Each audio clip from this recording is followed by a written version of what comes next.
Welcome back everyone. Welcome to civil service study. Practice set number 664 है UP PCS के लिए, और practice करेंगे इसमें हम मॉडर्न हिस्ट्री के प्रश्नों पर।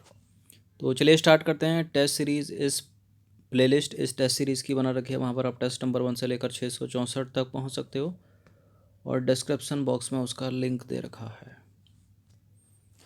तो क्वेश्चन नंबर 1 है, अखिल भारतीय खिलाफत सम्मेलन 1919 जो है किस स्थान पर आयोजित किया गया था, बताइए। लखनऊ, दिल्ली, मद्रास, मुंबई। अखिल भारतीय खिलाफत सम्मेलन 1919 आयोजित किया गया था, पहला था ये दिल्ली में। तो नवंबर 1919 में हिंदू और मुसलमानों का संयुक्त सम्मेलन दिल्ली में आयोजित किया गया, और गांधी जी ने असहयोग आंदोलन शुरू करने का प्रस्ताव दिया था इसमें, लेकिन जिन्ना ने विरोध किया उसका। दिसंबर 1919 में खिलाफत सम्मेलन का दूसरा सत्र बुलाया गया, एक ही साल में 2। फिर फरवरी 1920 में बॉम्बे में खिलाफत आंदोलन का तीसरा सम्मेलन आयोजित किया गया। झंडा सत्याग्रह के लिए किस शहर को जाना जाता है? झंडा सत्याग्रह के लिए जाना जाता है नागपुर को। तो 18 जून 1923 को झंडा दिवस के रूप में मनाने के बाद झंडा सत्याग्रह शुरू हुआ, और इस सत्याग्रह का नारा नागपुर चलो था। क्वेश्चन नंबर 3 पर आ जाइए। अलीपुर षड्यंत्र केस में अरविंद घोष का बचाव किसने किया था, बताइए। प्रश्न इंपॉर्टेंट है। अलीपुर षड्यंत्र केस में अरविंद घोष को किसने बचाया था? मतलब बचाव करने के लिए वकील होना जरूरी है, चितरंजन दास ने किया था। तो चितरंजन दास जो थे प्रसिद्ध क्रांतिकारी व न्यायविद थे। उन्होंने अलीपुर षड्यंत्र केस में अरविंद घोष का बचाव किया। वे ढाका षड्यंत्र केस में भी बचाव पक्ष में थे, और 1921 में अहमदाबाद अधिवेशन में वे कांग्रेस के अध्यक्ष थे। उन्होंने 1923 में स्वराज पार्टी की स्थापना की थी, चितरंजन दास और मोतीलाल नेहरू ने मिलकर। नंबर 4 पर आ जाइए। 1907 में कांग्रेस का विभाजन हो गया था गर्म दल और नरम दल में। किस अधिवेशन में हुआ था वो था कांग्रेस का सूरत अधिवेशन। तो इंडियन नेशनल कांग्रेस का सूरत अधिवेशन 1907 में हुआ था, और इसमें जो है कांग्रेस विभाजित हो गई थी गर्म दल और नरम दल में।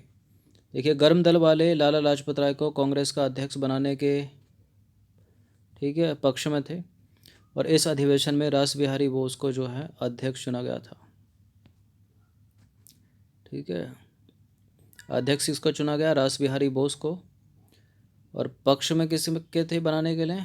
लाला लाजपत राय के। क्वेश्चन नंबर 5 पर आ जाइए। भारतीय राजनीति का ग्रैंड ओल्ड मैन कौन है? गोपाल कृष्ण गोखले? नहीं, दादा भाई नौरोजी। Option number B. तो दादा भाई नौरोजी को गांधी और गोपाल कृष्ण गोखले का गुरु माना जाता है।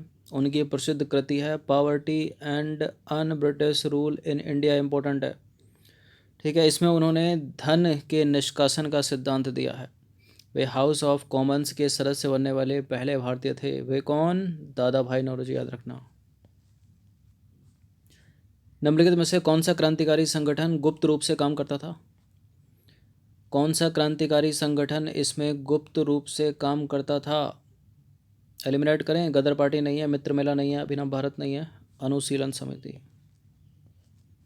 तो अनुशीलन समिति भारत के स्वतंत्रता संग्राम के समय बंगाल में बनी अंग्रेज विरोधी गुप्त क्रांतिकारी और सशस्त्र संस्था थी। इसका उद्देश्य वंदे मातरम के प्रणेता व विख्यात बांग्ला उपन्यासकार बंकिम चंद्र चट्टोपाध्याय के बताए गए मार्ग का अनुशीलन करना था, और इस समिति की स्थापना 1902 में प्रथम नाथ मित्र ने की थी, याद रखना। किसने? प्रथम नाथ मित्र ने बंगाल में की थी। आईएनए ट्रायल निम्नलिखित में से किस स्थान पर हुआ था? लाल किले में।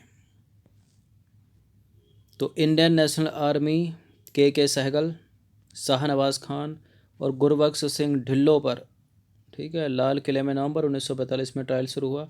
इस ट्रायल के दौरान भूला भाई देसाई बचाव पक्ष के मुख्य अधिवक्ता थे, याद रखना। किस पर चल रहा था इसमें ट्रायल? ये नाम भी पूछ लेता स्टेटमेंट बनाकर। के सहगल, शाहनवाज खान और गुरबख्श सिंह ढिल्लों। क्वेश्चन नंबर 8 पर आ जाइए। ब्रिटिश साम्राज्य अंदर तक सड़ चुका है, यह भ्रष्ट, दमनकारी और घटिया है। किसके कथन है ये? गांधी के नहीं है, विलियम बेडनबर्न के नहीं है, ये हैं सिस्टर निवेदिता के।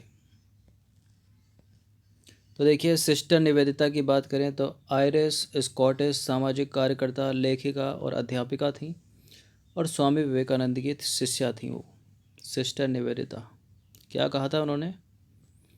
ब्रिटिश साम्राज्य अंदर तक सड़ चुका है, भ्रष्ट है, दमनकारी है, घटिया है। क्वेश्चन नंबर 9 पर आ जाइए। 1886 में निम्नलिखित में से किस संगठन का कांग्रेस में विलय किया गया था? प्रश्न इंपॉर्टेंट है, बताइए। ईस्ट इंडिया एसोसिएशन है या इंडियन नेशनल एसोसिएशन है? इन्हीं दोनों में से एक है, ऊपर वालों में से होता है। Indian national association. तो कांग्रेस का दूसरा अधिवेशन 1886 में कहाँ पर? कलकत्ता में। दादा भाई नौरोजी ने अध्यक्षता की इसकी। इस अधिवेशन में इंडियन नेशनल एसोसिएशन का विलय कांग्रेस में किया गया। इंडियन नेशनल एसोसिएशन की स्थापना हुई थी 1876। मोस्ट इंपॉर्टेंट है किसने? सुरेंद्र नाथ बनर्जी और आनंद मोहन बोस। 10वां प्रश्न, भारत में ब्रिटिश ईस्ट इंडिया कंपनी की पहली प्रेसिडेंसी कौन सी थी? कौन सी थी? इस तरफ थी, गुजरात का सूरत। किधर गया? सी। तो ब्रिटिश ईस्ट इंडिया कंपनी ने भारत में सबसे पहले सूरत प्रेसिडेंसी की स्थापना की थी। क्वेश्चन नंबर 11 पर आ जाइए। वर्ष 1767-69 के आंग्ल मैसूर युद्ध, ठीक है, आंग्ल मैसूर युद्ध यानी अंग्रेजों और मैसूर के बीच जो युद्ध हुआ, उसमें हैदर अली के विरुद्ध त्रिकोणीय गठबंधन में कौन जुड़ा था? देखिए, हैदर अली के खिलाफ थे, एक तरफ तो अंग्रेज तो होंगे ही होंगे, अंग्रेज़ों का साथ दे रहा था हैदराबाद का निज़ाम और मराठे, ठीक है, त्रावणकोर का राजा नहीं था। तो 1 2 3 हो गया इसका आंसर। है किसी में 1 2 3?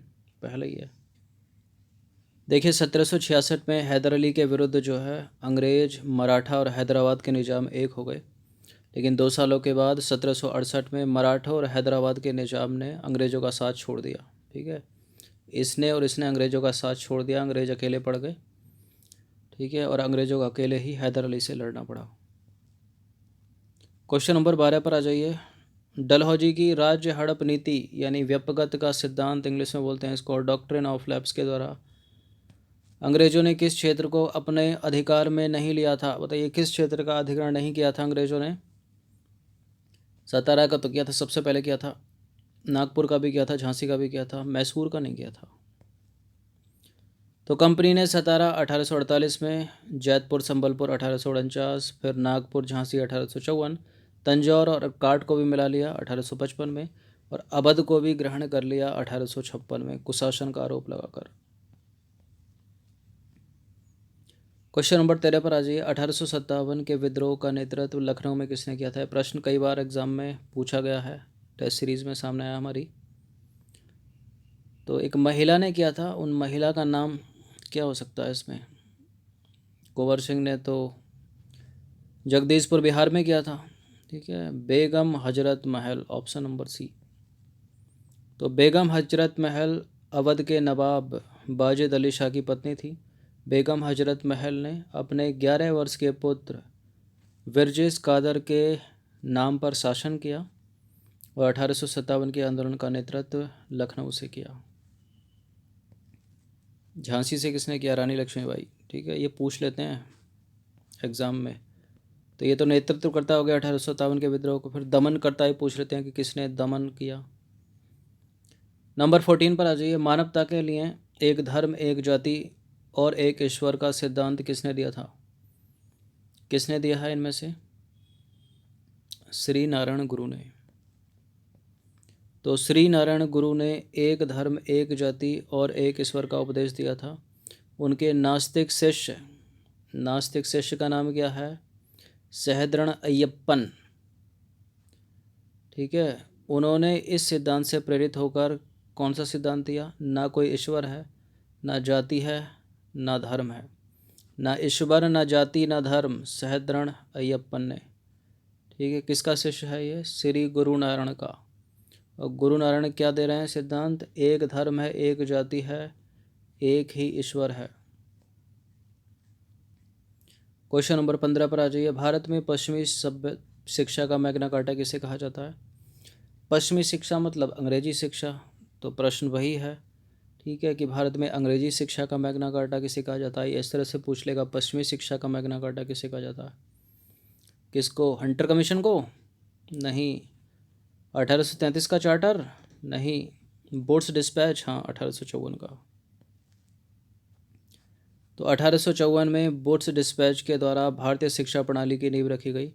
इसमें बॉम्बे, कलकत्ता और मद्रास में विश्वविद्यालय की व्यवस्था की गई और बोर्ड डिस्पैच को भारत में अंग्रेजी शिक्षा का मैग्ना कार्टा कहा जाता है या पश्चिमी शिक्षा का मैग्ना कार्टा कहा जाता है, याद रखिएगा। तो ये कुछ इंपॉर्टेंट मॉडर्न हिस्ट्री के प्रश्न थे, इनकी प्रैक्टिस एक बार कर लीजिएगा। धन्यवाद।